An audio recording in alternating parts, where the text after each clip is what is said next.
One evening, while a monk was reciting his prayers in his room, a thief broke into his house. एक शाम जब एक साधु अपने कमरे में प्रार्थना कर रहा था, एक चोर उसके घर में घुस आया. Point a sword at the monk, the thief threatened to take his life unless he would give him money.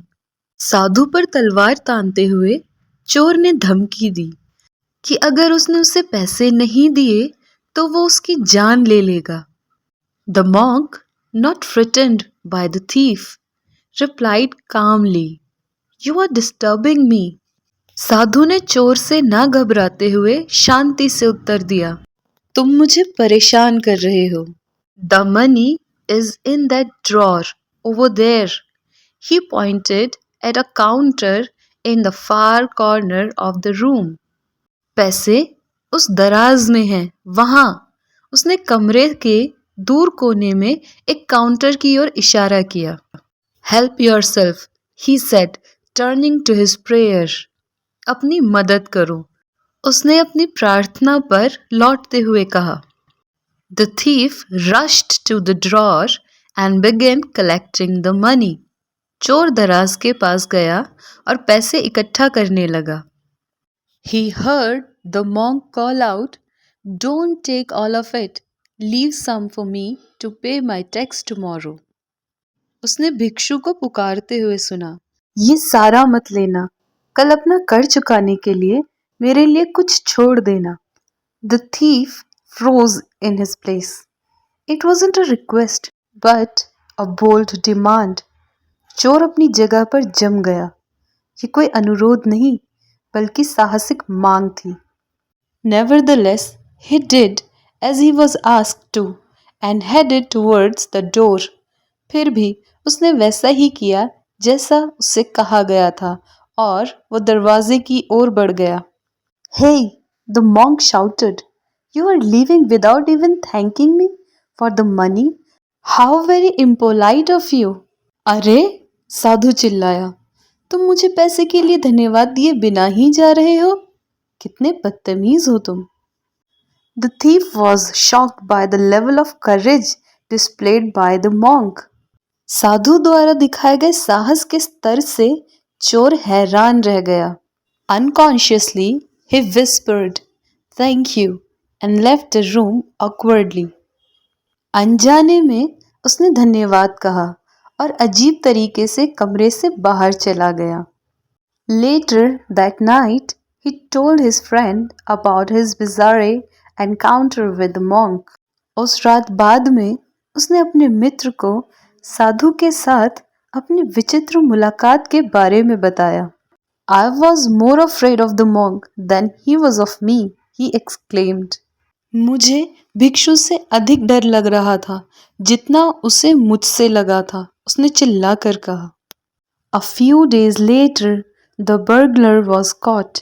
He was accused of robbery not only at the monk's place but also many other places. कुछ दिनों बाद चोर पकड़ा गया.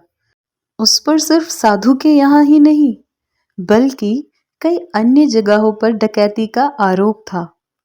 He was taken to the court for a trial. उसे मुकदमे के लिए अदालत ले जाया गया.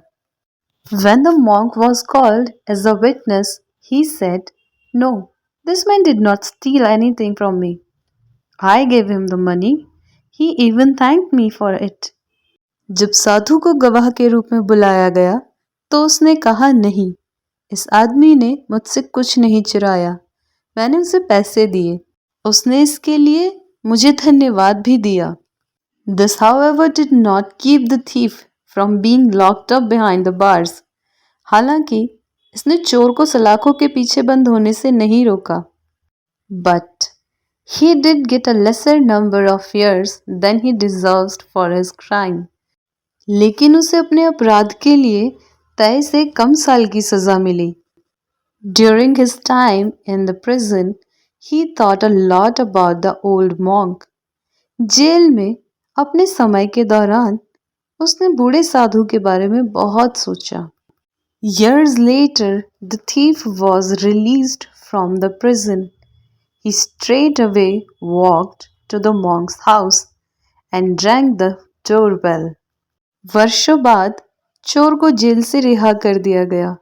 वो सीधे साधु के घर गया और दरवाजे की घंटी बजाई।